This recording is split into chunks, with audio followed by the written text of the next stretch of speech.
बिस्मिल्लाहिर्रहमानिर्रहीम, अस्सलाम वालेकुम। मैं हूं हामिद रफ़ीक ख़ान, DPN टेलीविज़न फैसलाबाद के स्टूडियो से। प्रोग्राम है आमने सामने।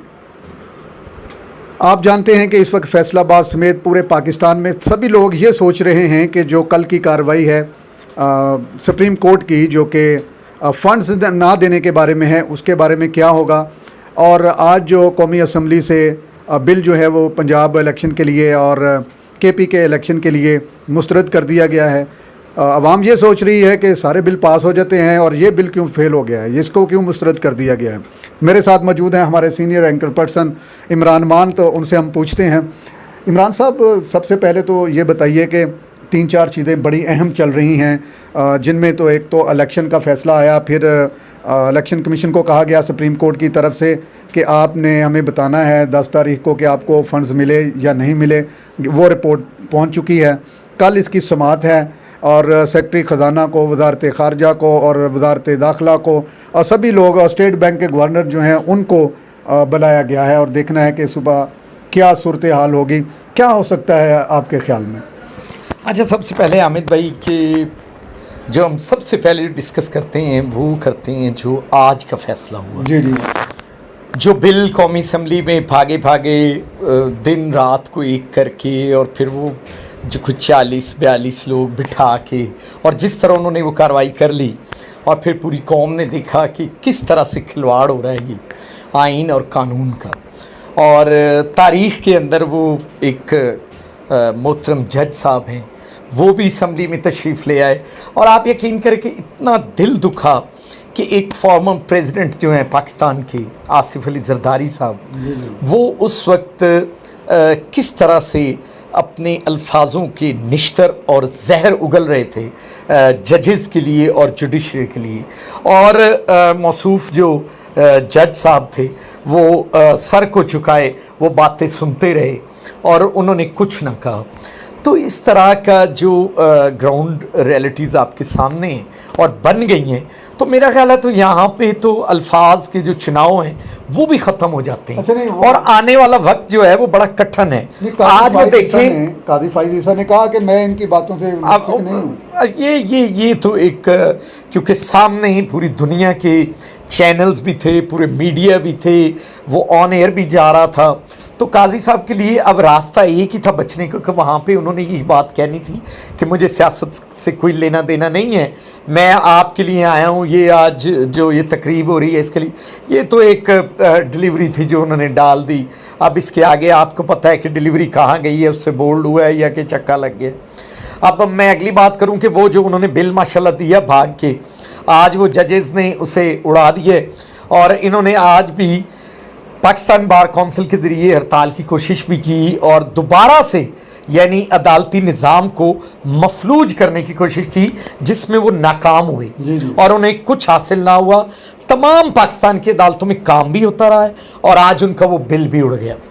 अब आ गया कल वाली बात। अच्छा, 2 बिल हैं जी। एक तो जो है सुप्रीम कोर्ट के जो प्रोसीजर का बिल है वो, और दूसरा जो बिल उन्होंने पेश किया जो मुस्तरद कर दिया, वो जाहिर है जो दिल करता है वो पास हो जाता है, जो नहीं करता वो मुस्तरद हो जाता है। मुस्तरद बिल उन्होंने ये किया है कि जी KP के और पंजाब के इलेक्शन के लिए हम पैसे नहीं दे रहे। हाँ जी, फंड जारी नहीं करते। और अभी थोड़ी देर पहले की ये जिसकी समाअत सुबह है और अभी जो है उनकी स्टैंडिंग कमेटी ने भी ये जो चीज़ है वो रिफ्यूज़ कर दी है और मुस्तरद कर दी है कि हमारे पास पैसे नहीं हैं। तो ये बात कहाँ तक जाएगी?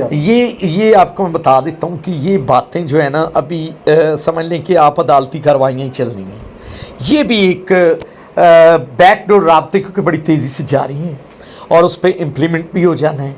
और इलेक्शन जो है बशमूल खान साहब वो यही चाह रहे हैं कि इकट्ठे ही हो जाएं, क्योंकि पाकिस्तान अभी हम और आप भी देख रहे हैं कि इसका मुतामिल नहीं है कि जिस तरह 20-21 अरब रुपए अब लगेंगे और ठीक 2 से 3 माह बाद दोबारा इलेक्शन आ जाने। शबर जैदी जो FBR के हमारे चेयरमैन जी जी, उन्होंने ये पेशीनगोई कही थी कि हो सकता है मई के एंड में इलेक्शन सारे हो जाए। अच्छा, मैं मई से थोड़ा सा 1-2 माह आगे जा रहा हूँ, शायद कि ये जून-जुलाई तक चले जाएँ और यानी कुर्बानी करके हम कुर्बानी जड़ी भी डेट देंगे हो लंबी देंगे हो। नहीं, मैं कहता हूँ कि कुर्बानी के बाद कुर्बानी। चले ठीक है, जो शेख रशीद साहब के जुमला होता है ना कि कुर्बानी के बाद कुर्बानी, तो मुझे लग रहा है कि कुर्बानी के बाद इलेक्शन होंगे, इकट्ठे होंगे। सिंगल वाला मुझे नहीं नज़र आ रहा। और ये जो चीज़ें हैं ये अभी चलती रहेंगी। इस पे कल कोई फैसला नहीं आना, इस पे थोड़ा सा भी लेंथी चलेगा। फिर कुछ ऐसा एक माहौल बन जाएगा कि जजेस और जो पॉलिटिशियन है और इनके ज़रिए ये बातें भी होंगी और ये शायद एक डेट अनाउंस हो जाए। मैं कहता हूँ कि जो हिजानी कैफियत है वो उस वक़्त तक नहीं दूर हो सकती जब तक इस मुल्क में फेयर और फ्री इलेक्शन की डेट अनाउंस नहीं है। अच्छा, एक खबर और मैं दे देता हूँ कि 108 हल्का जो था हमारा NA 108, अच्छा, उसका इलेक्शन मुलतवी कर दिया गया है। हाँ, तो वो देख लेना कि आप उसको वो पीछे ले गए, क्यों ले गए कि वो सबके साथ वो करना चाहते हैं, क्योंकि इलेक्शन जो है अगर ये अब कर लेते हैं फिर वो सिस्टम एक नहीं चलता। लेकिन ये वही पार्टियाँ हैं, पहले ये बज़िद थे कि आप बड़े बनते हैं, असम्बलियाँ तोड़ते नहीं, जब टूट गई तो अब कहते हैं इलेक्शन हम करवाते नहीं। ये बस अच्छा, अब ये बताइए कि सुबह जो है सुप्रीम कोर्ट उसने गवर्नर स्टेट बैंक की टीम जो है उसको भी बुलाया है, सेक्रेटरी ख़जाना को भी बुलाया है, इस तरह दीगर जो महकमे हैं उनको भी बुलाया है। और 17 तारीख को जो सिक्योरिटी के बारे में IG पंजाब ने और दीगर महकमों ने रिपोर्ट देनी है, दाखिला के भी उसमें सेक्रेटरीज हैं और वो अब लॉ इन्फोर्समेंट के भी हैं। क्या हो सकता है? मैं तो आपसे ये पूछ रहा हूँ चूँकि हमारे देखने वाले ये हक बजानब अच्छा, हैं कि इमरान हमें बताएं कि क्या हो सकता है। वो फिल वक्त जो है, क्योंकि आजकल पूरे मैं पाकिस्तान की सियासत में कुछ इमरान खान छाए हुए हैं और वो दूसरे कुछ आप चीज़ें छाए हुए बता हैं। देंगे कि जी इस वक्त जो है हमारा ऑपरेशन चल रहा है कच्चे के इलाके में। हमारे पास पुलिस के साथ साथ हमने रेंजर्स भी वहाँ इंगेज की हुई है और इवन देन जो है वो हमारी पाक फ़ौज भी वहाँ हिस्सा ले सकती है, क्योंकि बड़ा डेंजरस वहाँ दिखाया जा रहा है अभी कि माहौल चल रहा है, वो नहीं काबू में आ रहे और कुछ हालात वाकई ख़राब हैं कि वो लोग मुल्तान से लेकर बहावलपुर और बड़े बड़े जो शहर हैं वहाँ से जिस तरह वो किडनैपिंग के सिलसिला जारी है और वो लड़कों को और बड़े बड़े ख़ानदानों के बच्चों को उठा रहे हैं, तो इस तरह मामलात ख़राब हैं।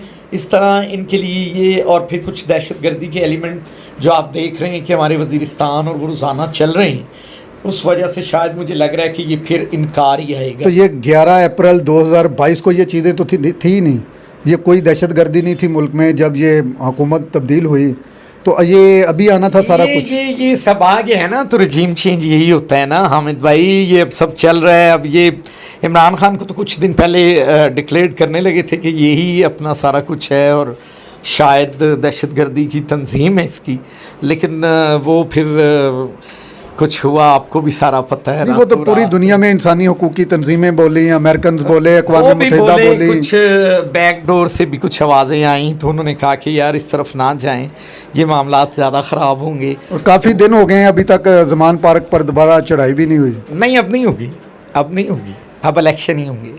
कब होंगे? ये मुझे लग रहा है कि जुलाई अगस्त के जो हो जाने। अच्छा, और सारे इकट्ठे होंगे, सब इकट्ठे होंगे। चलें देखते हैं जी कि इमरान मान की जो पेशीन गोई है वो दुरुस्त साबित होती है या नहीं होती। नेक्स्ट प्रोग्राम में हम आपको बता देंगे कि कुछ ना कुछ जो है वो कुछ डिक्लेयर हो चुका होगा। और सुबह जो सुप्रीम कोर्ट की हेयरिंग है उसके बारे में भी नेक्स्ट प्रोग्राम में हम आपको बताएंगे। इसी के साथ हमारा आज का प्रोग्राम आमने सामने अपने इख्तिताम को पहुँचा। प्रोग्राम के प्रोड्यूसर जाहिद मान और अपने मेज़बान हामिद रफ़ीक खान को इजाज़त दीजिए। अल्लाह निगहबान।